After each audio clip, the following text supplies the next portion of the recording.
So friends finally 2022లో మొట్టమొదటి Poco M4 Pro 5G mobile phone అఫీషియల్గా ఈరోజు మధ్యాహ్నం 12 గంటలకి మన ఇండియాలో లాంచ్ అవ్వడం జరిగింది. ఈ బ్రాండ్ నుంచి వచ్చినటువంటి మొట్టమొదటి మొబైల్ ఫోన్ 2022లో అండ్ అఫ్కోర్స్ వీళ్ళు మరిన్ని ఫ్లాగ్షిప్ కిల్లర్ డివైజెస్ని కూడా ఈ సంవత్సరంలో అతి త్వరలో మన ముందు తీసుకొని రాబోతున్నారు. ఇక నేను మాత్రం కొంచెం డిసప్పాయింట్ అయ్యాను, ఎందుకంటే పోకో పాపప్ బడ్స్ కూడా ఇదే లాంచ్ ఈవెంట్లో లాంచ్ అవుతాయి అనుకున్నాను. బట్ దీనికి మరింత టైం తీసుకునేటువంటి అవకాశం అయితే ఉంది. సో మొదటిగా దీనికి సంబంధించినటువంటి కాన్ఫిగరేషన్స్ విషయానికి వచ్చారంటే ఇందులో మీడియాటెక్ డైమెన్సిటీకి సంబంధించినటువంటి 810 SoC చిప్ సెట్ని మన ముందు తీసుకొచ్చారు. అఫ్ కోర్స్ ఇది వచ్చేప్పటికి ఒక 5G processor which comes with 6 nanometer build fit technology. So ఇందులో LPDDR4X టెక్నాలజీకి సంబంధించినటువంటి ర్యామ్ UFS 2.2 స్టోరేజ్ని మన ముందు తీసుకొని రావడం జరిగింది.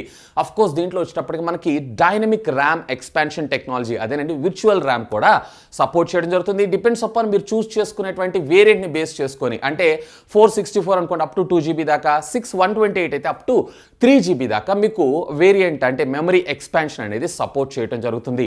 ఇక దీంట్లో డిస్ప్లే టెక్నాలజీ విషయానికి వచ్చారు అన్నట్లయితే ఇక్కడ నేను కొంచెం డిసప్పాయింట్ అయ్యాను. AMOLED డిస్ప్లే తెచ్చి ఉంటే బాగుండేదని నా అభిప్రాయం. అఫ్ కోర్స్ ఇందులో వచ్చేటప్పటికి మనకి IPS డిస్ప్లేనే మన ముందు తీసుకొచ్చారు విచ్ కమ్స్ విత్ 60 అలాగే 90 Hz రిఫ్రెష్ రేట్ ఏదైతే ఉందో మాక్సిమంగా మనకు సపోర్ట్ చేయడం జరుగుతుంది 6.6 ఇంచెస్కి సంబంధించి. దీంట్లో మీకు DCI P3 టెక్నాలజీ సపోర్ట్ చేయడంతో పాటు 240 Hzకి సంబంధించినటువంటి టచ్ శాంపిల్ రేట్కి ఇది సపోర్ట్ చేయడం జరుగుతుంది. ఇక కెమెరా డిపార్ట్మెంట్ విషయానికి వచ్చారంటే ఇక్కడ ఒక మంచి పని చేశారని చెప్పొచ్చు. బ్యాక్ ఉన్నటువంటి 2 మెగాపిక్సెల్ సెన్సార్ని టోటల్లీ వీళ్ళు రిమూవ్ చేయడం అయితే జరిగింది. అంటే దీంట్లో మనకి 50 మెగాపిక్సెల్ ప్రైమరీ సెన్సార్ కింద అఫ్ కోర్స్ డెప్త్ లేదా పోర్ట్రేట్ కూడా మనం దీని ద్వారానే క్యాప్చర్ చేస్తాం. అండ్ 8 మెగాపిక్సెల్కి సంబంధించినటువంటి అల్ట్రా వైడ్ యాంగిల్ లెన్స్ని కూడా మనకి ఇందులో తీసుకొని రావడం జరిగింది. వేర్ ఫ్రంట్ వచ్చేటప్పటికే 16 మెగాపిక్సెల్ ఫ్రంట్ సెల్ఫీ కెమెరాని మనకి ఇందులో తీసుకొని రావడం జరిగింది. సో దీంట్లో మనకి ఛార్జింగ్ డిపార్ట్మెంట్ అలాగే బ్యాటరీ విషయానికి వచ్చారంటే ఇందులో 5000 mAh ఆఫ్ ద బ్యాటరీతో పాటు 33 వాట్స్కి సంబంధించినటువంటి ఫాస్ట్ ఛార్జింగ్ టెక్నాలజీ. ఇవి కాకుండా ఎడిషనల్ ఫీచర్స్ విషయానికి వచ్చారు అన్నట్లయితే దీంట్లో మనకి డ్యూయల్ స్టీరియో స్పీకర్స్ని ప్రొవైడ్ చేశారు, IR బ్లాస్టర్ని ప్రొవైడ్ చేశారు, స్టాండర్డ్ 3.5mm ఆడియో జాక్ని కూడా మనకి ఇందులో రావడంతో పాటు హైరెస్ ఆడియో కూడా మనకి ఇది సపోర్ట్ చేయడం జరుగుతుంది.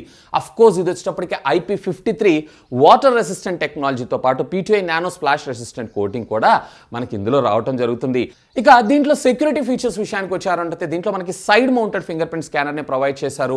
And of course AI based face unlock very కామన్గా మనం ఇందులో చూస్తుంటాం. ఇక దీంతో పాటు ప్యారలల్గా సాఫ్ట్వేర్ విషయానికి వచ్చారంటే ఇది Android 11 out of the box మనకు రావడం జరుగుతుంది. షామీకి సంబంధించినటువంటి MIUI 12.5 తోటి. అఫ్ కోర్స్ పోకోకి సంబంధించినటువంటి వాటిలో మనము ఈ యాడ్స్ అనేవి అంటే యాడ్ ఫ్రీ ఆపరేటింగ్ సిస్టమ్ కింద మనం ఇందులో చూసేటువంటి అవకాశం ఉంది. అండ్ మేబీ నా ఎక్స్పెక్టేషన్స్ ప్రకారం ఫ్యూచర్ వచ్చేటువంటి మరొక 2 మేజర్ అప్డేట్స్ అంటే Android 12, Android 13 కూడా మీరు రిసీవ్ చేసుకునేటువంటి అవకాశం అయితే ఉంది along with the regular security patches. So ఇక ఫైనల్లీ మీరు ఎదురు చూసినటువంటి ప్రైజింగ్ విషయానికి వచ్చారు అన్నట్లయితే దీంట్లో బేసికల్లీ మనకి 3 వేరియంట్స్ అయితే రావడం జరుగుతుంటుంది. సో మొదటిగా వచ్చేటప్పటికే 4+64GB వేరియంట్ వచ్చేటప్పటికే 14,999 రూపాయలు. అండ్ అఫ్ కోర్స్ దీంట్లో మరొక వేరియంట్ 6+128GB వేరియంట్ వచ్చేటప్పటికే 16,999 రూపాయలు. అలాగే 8+128GB వేరియంట్ వచ్చేటప్పటికి ఫర్ ద ఫస్ట్ టైం వీళ్ళైతే 8GB వేరియంట్ M సిరీస్లో అయితే తీసుకొని రావడం జరుగుతుంది 18,999 రూపాయలకి లాంచ్ చేయడం జరిగింది. అండ్ అఫ్ కోర్స్ ఇవన్నీ కూడా మనకి ఫ్లిప్కార్ట్ ద్వారా ఈ మంత్ 22nd నుంచి మనకైతే సేల్లోకి రానున్నాయి. సో ప్రైస్ అయితే క్వైట్ డీసెంట్ ప్రైసింగ్, బట్ ఇంకొక 1,000-1,500 రూపీస్ దాకా డిస్కౌంట్ దొరికితే బాగుండేదని నా అభిప్రాయం. బట్ ఎనీవే కార్డ్ ఆఫర్స్ అయితే వీళ్ళు ఎక్కడ డిస్క్లోజ్ చేయలేదు. మోస్ట్లీ ఆ రోజు మరింత ఇన్ఫర్మేషన్ మనకు దొరికేటువంటి అవకాశం అయితే ఉంది. బట్ ఇక్కడ ఆఖర్లో వీళ్ళు ఒక ట్విస్ట్ని మనకు ప్రొవైడ్ చేశారు. కమింగ్ సూన్ అని చెప్పి ఒక టీవీని అయితే మన ముందుకు ప్రజెంట్ చేశారు. మేబీ పోకో కంపెనీ అతి త్వరలో టీవీల రంగంలో కూడా అడుగుపెడుతుందా అని అంటే యాజ్ ఆఫ్ నవ్ అయితే ఇంకా క్వశ్చన్ మార్కే మోస్ట్లీ వచ్చింది అన్నట్లయితే దీంట్లో కూడా వీళ్ళ మ్యాడ్నెస్ చూపిస్తారనే నా అభిప్రాయం. ఇక దీంతో పాటు అతి త్వరలో MIUI 13 కూడా విత్ ఇన్ ఏ వీక్స్లోనే వీళ్ళు రోల్అవుట్ చేసేటువంటి అవకాశం అయితే ఉందంట.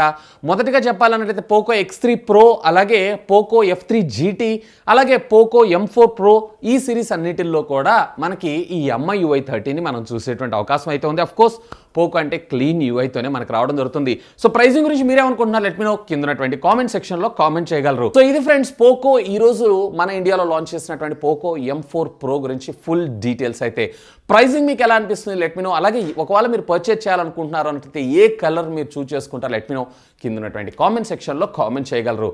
That's all for today. This is Vasu signing off. Have a great day.